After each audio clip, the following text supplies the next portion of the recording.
ఆకాశవాణి ప్రాంతీయ వార్తలు చదువుతున్నది కల్పన Madhira.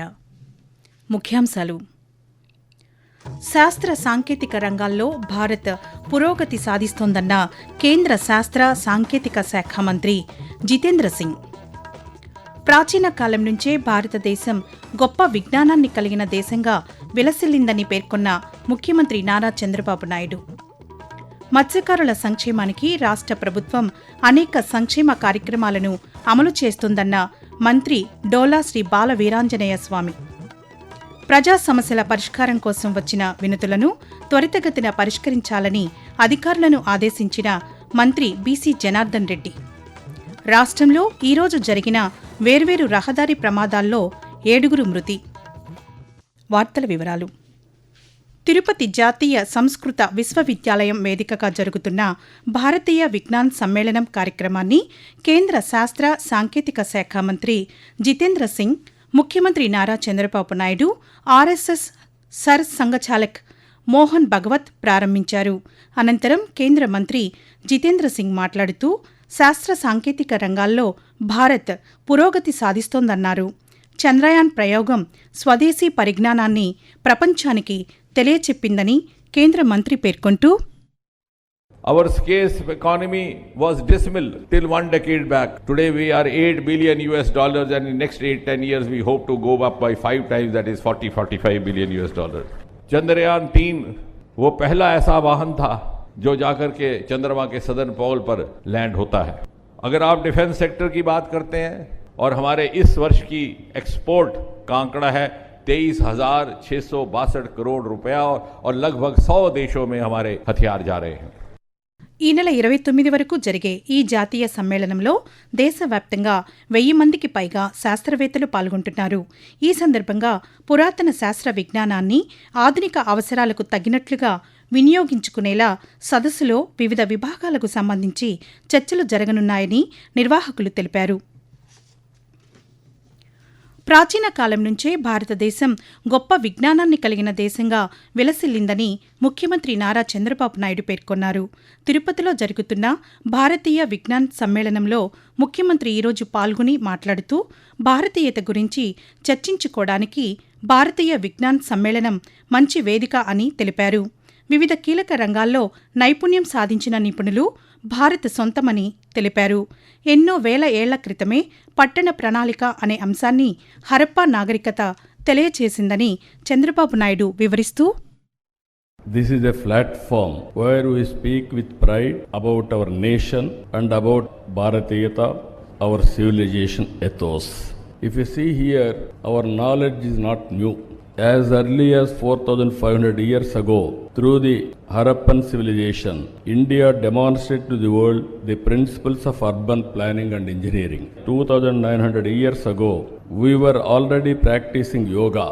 2,600 years ago, we elevated Ayurveda to great heights. ఈ కార్యక్రమం అనంతరం తిరుపతిలో నూతనంగా ఏర్పాటు చేసిన జిల్లా పోలీసు కార్యాలయాన్ని ముఖ్యమంత్రి ప్రారంభించనున్నారని అధికారులు తెలిపారు. వైద్య ఆరోగ్య రంగంలో ప్రభుత్వ ప్రైవేటు భాగస్వామ్యం పీపీపీ విధానాన్ని 3 ఏళ్లలో చేపట్టే ప్రణాళికలను రూపొందించాలని కేంద్ర ప్రభుత్వం రాష్ట్రానికి సూచించింది. ఈ మేరకు కేంద్ర ఆరోగ్య శాఖ మంత్రి జేపీ నడ్డా రాష్ట్ర వైద్య ఆరోగ్య శాఖ మంత్రి సత్యకుమార్ యాదవ్కు లేఖను రాశారు.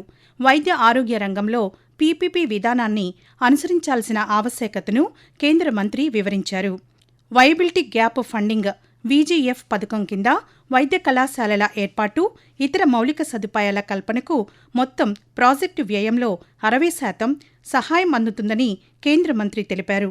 ఈ విధానం ద్వారా జవాబుదారీతనంతో పాటు పారదర్శకత మెరుగుపడుతుందని, నాణ్యతతో కూడిన వేగవంతమైన వైద్య సేవలు ప్రజలకు అందుబాటులోకి వస్తాయని కేంద్ర మంత్రి ఆ లేఖలో పేర్కొన్నారు. ఆకాశవాణి ప్రాంతీయ వార్తలు వింటున్నారు. మత్స్యకారుల సంక్షేమానికి రాష్ట్ర ప్రభుత్వం అనేక సంక్షేమ కార్యక్రమాలను అమలు చేస్తోందని సాంఘిక సంక్షేమ శాఖ మంత్రి డోలా శ్రీ బాల వీరాంజనేయ స్వామి అన్నారు. ప్రకాశం జిల్లా తూర్పు నాయుడుపాలెంలో ప్రధానమంత్రి మత్స్య యోజన పథకం కింద మత్స్యకారులకు వలలను ఈరోజు పంపిణీ చేశారు. ఈ సందర్భంగా మంత్రి మాట్లాడుతూ మత్స్యకారులకు 2 లక్షల రూపాయల విలువైన వలలను అందించడం జరిగిందన్నారు.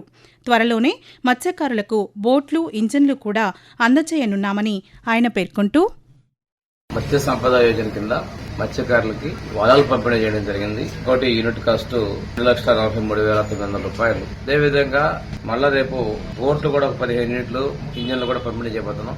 వేటకెళ్లే వాళ్ళు వలలు లాగి సముద్రంలో వాళ్ళు భారమైపోతుందని చెప్పే ఉద్దేశంతో 50 సంవత్సరాలకే వాళ్ళకి పెన్షన్ కూడా ఇవ్వడం జరిగింది.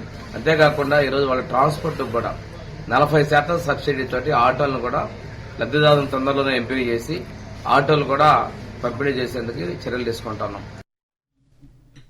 ప్రజా సమస్యల పరిష్కారం కోసం వచ్చిన వినతులను త్వరితగతిన పరిష్కరించాలని రహదారులు, భవనాల శాఖ మంత్రి బీసీ జనార్దన్ రెడ్డి అధికారులను ఆదేశించారు. నంద్యాల జిల్లా బనగానపల్లిలోని క్యాంపు కార్యాలయంలో నిన్న ప్రజల నుంచి మంత్రి విజ్ఞప్తులను స్వీకరించారు.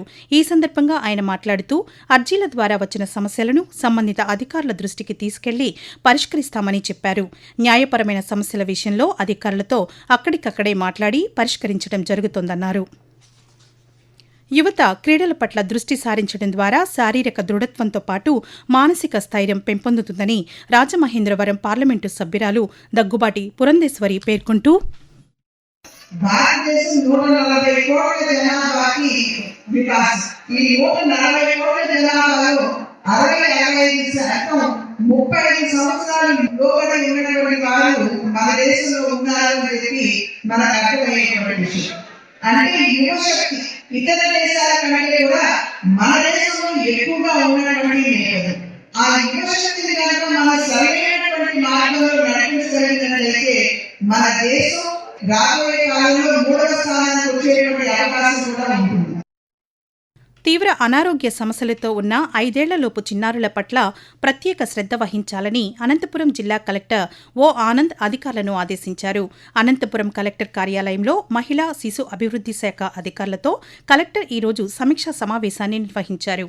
ఈ సందర్భంగా ఆయన మాట్లాడుతూ 5 ఏళ్లలోపు వయసు గల పిల్లలతో పాటు గర్భిణీ స్త్రీలు, బాలింతలకు కేంద్ర రాష్ట్ర ప్రభుత్వాలు అందిస్తున్న పథకాలలో ఎటువంటి జాప్యం లేకుండా అమలు చేయాలని సూచించారు.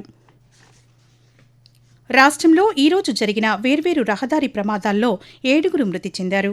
నంద్యాల జిల్లా ఆళ్లగడ్డ మండలం నల్లగట్ల బత్తలూరు వద్ద తెల్లవారుజామున 3 గంటల ప్రాంతంలో తిరుపతి నుంచి హైదరాబాద్ వెళ్తున్న కారు అదుపు తప్పి డివైడర్ను దాటి ఎదురుగా వస్తున్న ప్రైవేటు ట్రావెల్స్ బస్సును ఢీకొట్టడంతో కారులో ఉన్న 4 అక్కడికక్కడే మృతి చెందగా మరో 2 తీవ్రంగా గాయపడ్డారని అధికారులు తెలిపారు. అలాగే గుంటూరు జిల్లా నల్లపాడులోని అంకిరెడ్డిపాలెం సమీపంలో జాతీయ రహదారిపై ఈ తెల్లవారుజామున జరిగిన రోడ్డు ప్రమాదంలో కారును ట్రావెల్స్ బస్సు ఢీకొన్న ఘటనలో 3 మృతి చెందగా మరో 3 గాయపడ్డారని పోలీసు అధికారులు తెలిపారు. స్వాతంత్ర్య సమరయోధుడు ఉద్ధమ్ సింగ్ జయంతిని ఈరోజు జరుపుకుంటున్నాం. 1899 డిసెంబర్ 26న పంజాబ్లో జన్మించిన ఉద్ధమ్ సింగ్ దేశ స్వాతంత్ర్యం కోసం విశేషంగా కృషి చేశారు.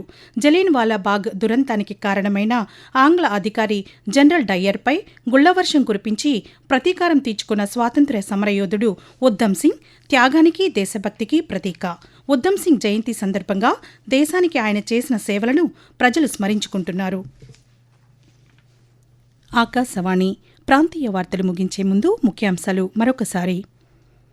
శాస్త్ర సాంకేతిక రంగాల్లో భారత్ పురోగతి సాధిస్తోందన్న కేంద్ర శాస్త్ర సాంకేతిక శాఖ మంత్రి జితేంద్ర సింగ్. ప్రాచీన కాలం నుంచే భారతదేశం గొప్ప విజ్ఞానాన్ని కలిగిన దేశంగా విలసిల్లిందని పేర్కొన్న ముఖ్యమంత్రి నారా చంద్రబాబు నాయుడు. మత్స్యకారుల సంక్షేమానికి రాష్ట్ర ప్రభుత్వం అనేక సంక్షేమ కార్యక్రమాలను అమలు చేస్తుందన్న మంత్రి డోలా శ్రీ బాల వీరాంజనేయ స్వామి. ప్రజా సమస్యల పరిష్కారం కోసం వచ్చిన వినతులను త్వరితగతిన పరిష్కరించాలని అధికారులను ఆదేశించిన మంత్రి బీసీ జనార్దన్ రెడ్డి. రాష్ట్రంలో ఈరోజు జరిగిన వేర్వేరు రహదారి ప్రమాదాల్లో 7 మృతి. ఆకాశవాణి ప్రాంతీయ వార్తలు ఇంతటితో సమాప్తం. తిరిగి సాయంత్రం 6 గంటల 10 నిమిషాలకు విశాఖపట్నం కేంద్రం నుండి ప్రాంతీయ వార్తలు వింటారు.